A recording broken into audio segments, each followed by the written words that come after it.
This will do it.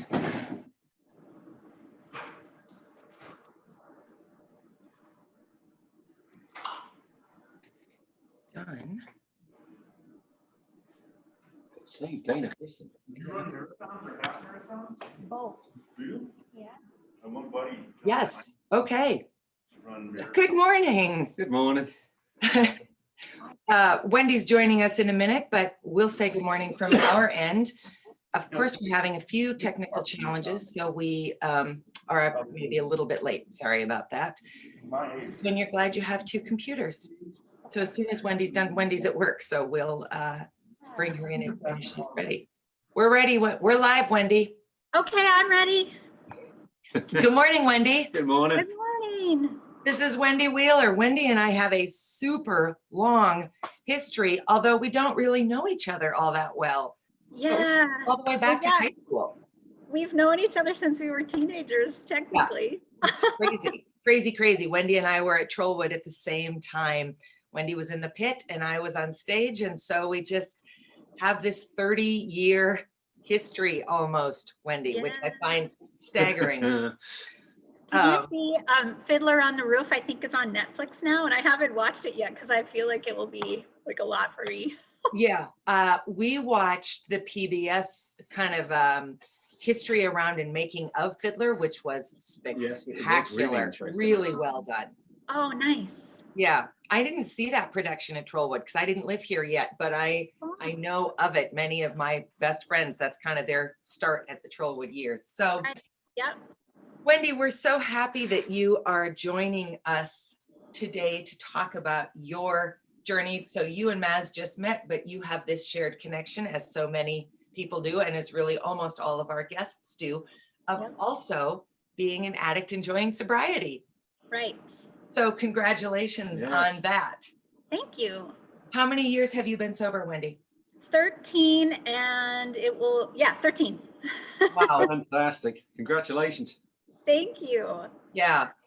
So we often start these conversations with sort of a, how did you get to your sober bursary, or however you talk about it? What led you to that point? Yeah, when I think about this, it's sort of interesting to me because I lived in Minneapolis at the time. I lived there for 18 years, but so there's a huge recovery community there, but I didn't know anybody who was in recovery. At least I don't think I did. And I really didn't know anything about alcoholism or recovery programs at all, except for sort of things that you see in movies or write little, like, this is an AA meeting on a movie. I didn't know anything about it. I knew that I had a problem for probably several years, but I had no intentions of confronting it. I didn't want to, I didn't care. I was happy in my misery, sort of.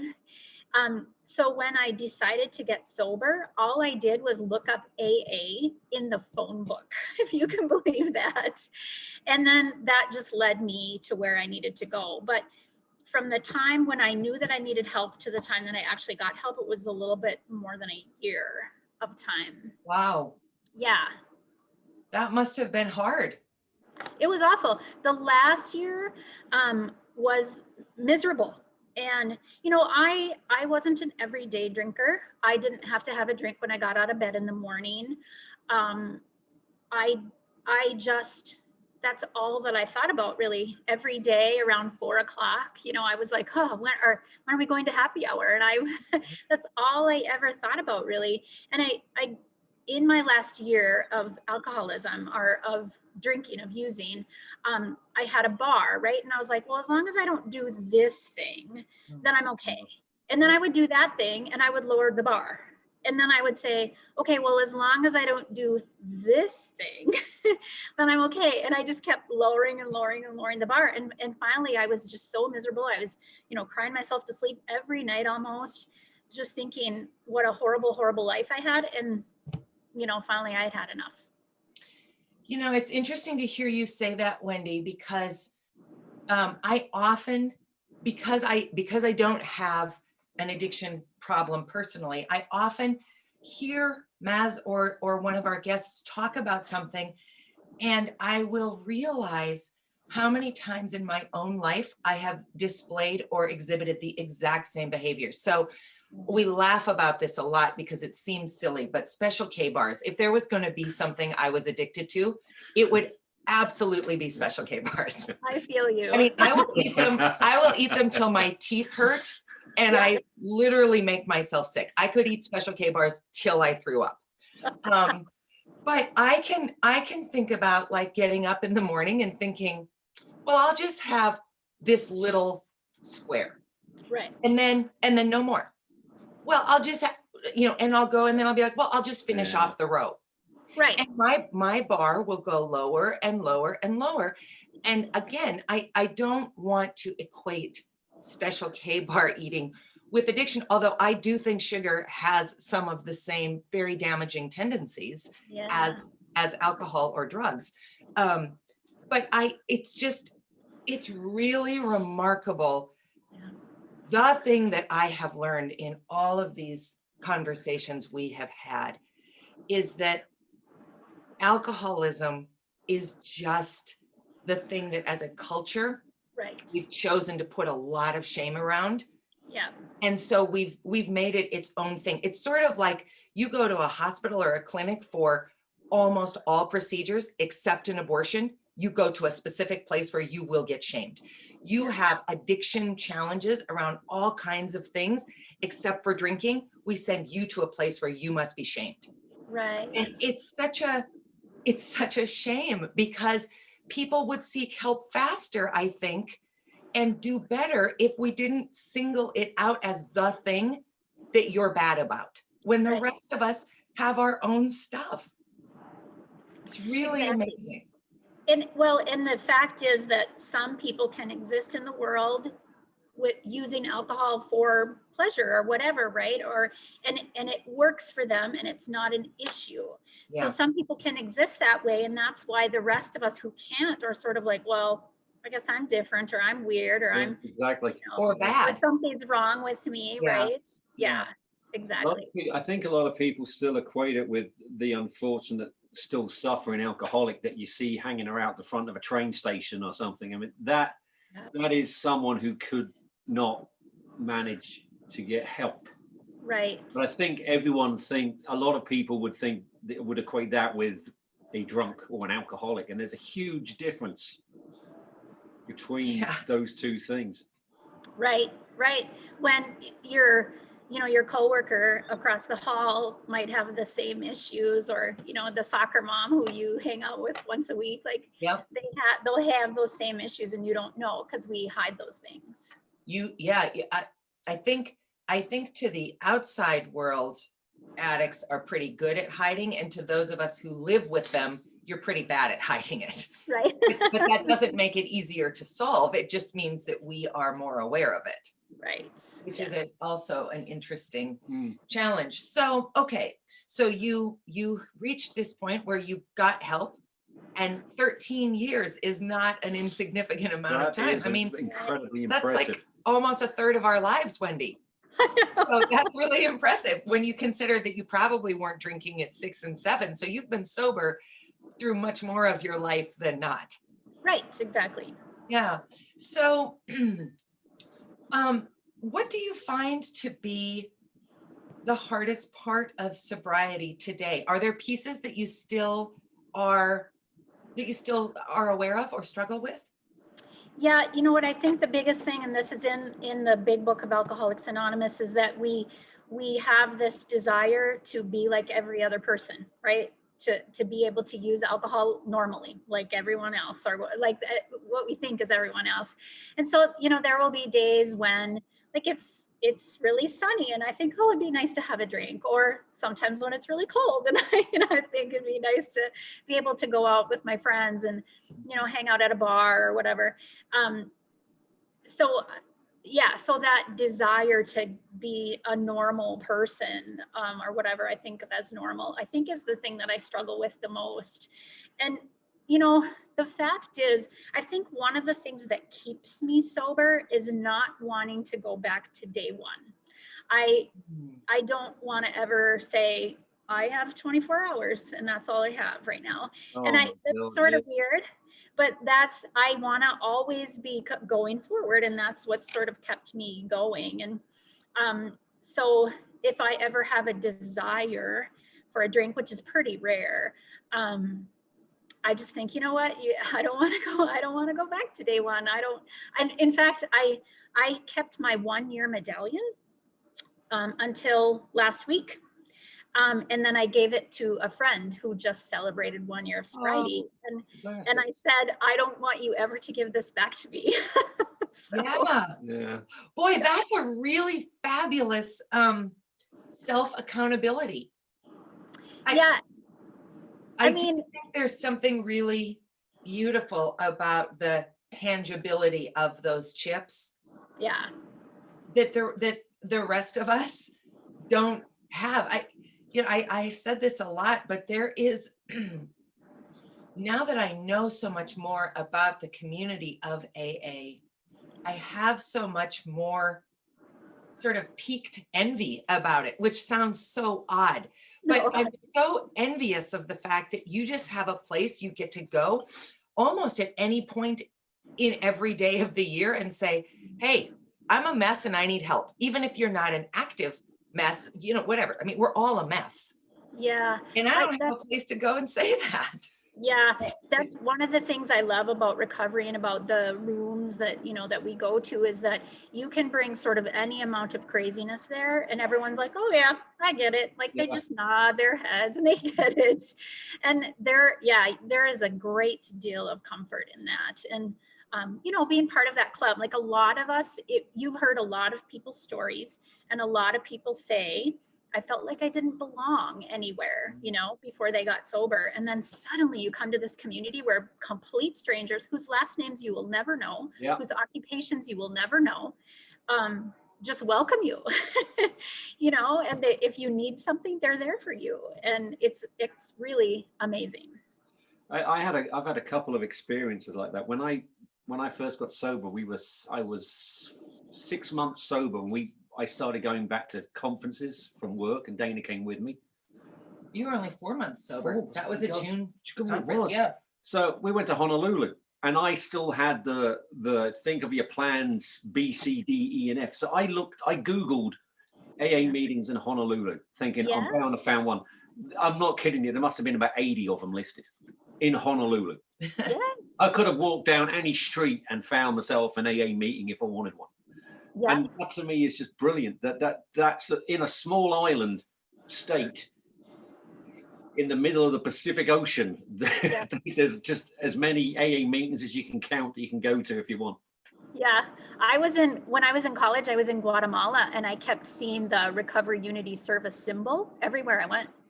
Yeah. Wow. Yeah, I know. That's interesting. Maybe it's a case too of, you didn't necessarily need it in college, but a case of when you know that something is on your mind, you're likely to see it and to find it more often too, because you're kind of manifesting what you need. Exactly. Yeah. So Wendi, what's your best hack, for lack of a better word? What, in the days when you do think, damn it, I want a drink. That's a nice one. How do you, what talks you out of it above and beyond that? I don't want the 24-hour chip. Right. So the biggest thing I think for me is getting outside of my own head and doing something for someone else. Even if it means I have to go give somebody who's standing out on the street $1 or $5 or whatever, right?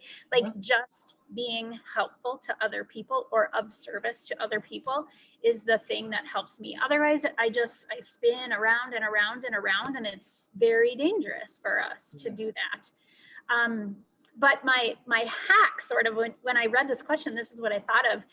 If I'm in a social setting, which I don't often go to like parties or anything where people are drinking, but I just have to hold something in my hand.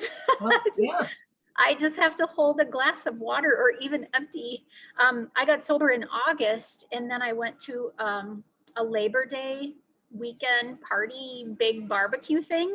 And I held a red Solo cup in my hand with water. the whole entire time because I needed that sort of buffer between me and everybody else. That's really interesting.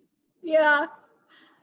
Have you seen an evolution in these 13 years of how culturally people are dealing with the social aspects of drinking? I mean, maybe you aren't experiencing that, but I feel like even in our 4 years, the rise of conversations around people who are choosing not to drink or Yes. choosing to go through periods of non-drinking or all of that has just really come to the forefront. Are you seeing that too? Yes, I have several friends who aren't technically addicted to alcohol, but who have made a choice to become sober, which is a really interesting thing. Like, I'm like, why? Why would you do that? But yeah, because I feel like, I don't know if this is accurate, I think, but that people sort of think, well, why? Well, there's a general movement in our culture, I think, toward wellness and health, right? And so we think, well, why would I put something into my body that I don't need, that doesn't serve me in any way, right? And so I think that sort of way of thinking about health and wellness. Mhm. Do you follow Rich Roll at all? We don't. No. Oh, you should. He is extraordinary. So Rich Roll is he's an ultra marathoner or a triathlete. He's one of the best athletes in the world. And he lives in California and he's an addict and an alcoholic. And he's been sober, I think, as long as I have, if not longer. I think he's my age. But a lot of people follow him who aren't addicts and alcoholics, but really aspire to his overall wellness. He's an incredible person. His podcasts are amazing. Okay. Is his last name R-O-H-L? R-O-L-L. Oh, R-O-L-L. Oh. Okay. Yeah, Well, what came up? Yeah. his book, his like sort of autobiography is called Finding Ultra. And it outlines his sobriety journey as well as his fitness journey, which is really incredible. Ooh. Yeah. So that's an interesting point. Let me just write that down.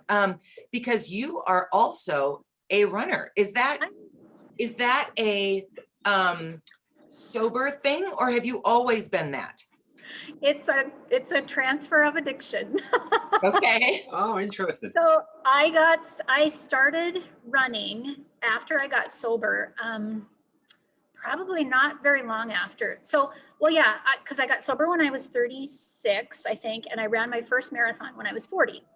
Okay. So I just wanted to be well and healthy, and I started running. I was living in the Twin Cities where there's thousands of runners. The running community is gigantic, and I started running.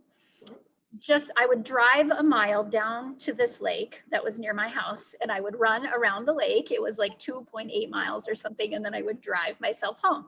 And one day I was like, okay, I just want to run for an hour and see what happens. And so I got home and I mapped that distance, and it was just under 6 miles. And my friend Erica was like, Wendi, if you can run 5 miles or 6 miles or whatever, you can run a 10K. So I signed up for a 10K, and then I signed up for a half marathon, and then I signed up for a marathon. And so to date, I have done 18 half marathons and 9 marathons. And I plan next year to run my 10th one in June, right before I turn 50. Congratulations. Wow, it's really amazing. So do you run every day?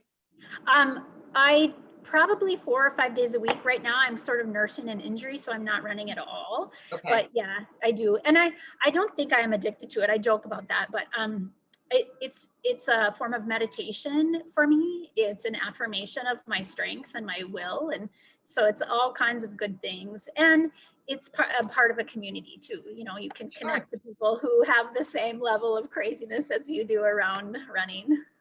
Yeah, you are a unique breed of people. Yes. That's not a community I have any interest in I mean, joining. I have the greatest respect for anyone that runs a marathon. I think, Me well too. done, but I would think, yeah, I'd get an Uber. Yes. It's 26 miles. Well, yeah. Yeah, I'll get on my bike. It Maybe. might be $12. I'll just, Well worth the money. Dana suggested a way that we start going to spin, and I've been thinking, and we go 3 times a week, and I've been thinking, am I now addicted to spin? And I've thought about it a lot, and I know I'm not. And I think you might be. But it just makes me feel to be this healthy And Yeah. so it just makes me feel happy. And Yeah. I know it's not an addiction.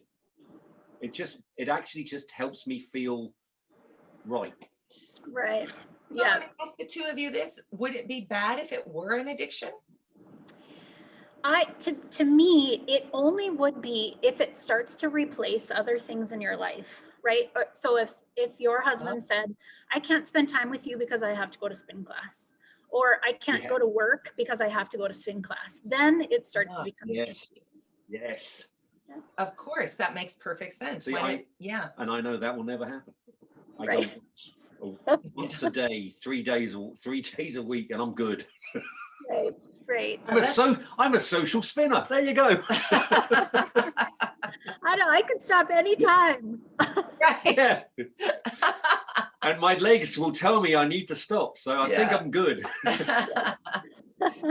Well, Wendy, this has been really interesting. Really quickly before we hop off, you are also a really beautiful writer, and I enjoy your blog a lot. So tell people where they could find you if they want to get to know you through that avenue too, please. Yes, my blog is called Being Wendi, so BeingWendi. It's on WordPress, so if you just Google that, you'll find me. And I write about a lot of things. I write about addiction and recovery sometimes. I write about just sort of the beauty in nature. I write about depression and dealing with suicidal ideation in my life. I write about family stuff. I write about going on blind dates, which I do. A lot of relationship stuff, which is super interesting. Yeah. So yeah, I just write. I've been doing it probably, gosh, for like 5 or 6 years, maybe even longer. I'm not sure. Yeah, no, you're a great writer. So we'll put your blog in the link to this site. But thank you so much for coming on and sharing with us, Wendy. Every one of these conversations teaches me so many things, both about living with sobriety as a person who's made that choice, and also just living in the world with other people who are on the journey of sobriety. Because at the end of the day, as I said at the beginning, we all have the stuff we have to work through. And you all are doing it so bravely and so openly, and it's useful to the rest of us. So thanks for that. Thank you. And it's a pleasure to meet you, and I hope to meet you in 3D at some point. Yeah, yes. Nice. Let's do that. Let's go for a run. We'll walk fast. I'll get an Uber. I'll meet you at the end. Take care, Wendy. Take care. Have a Thanks great so Christmas. much. Bye-bye. Bye. Everybody else, we'll see you tomorrow. See you tomorrow, everyone. Thanks.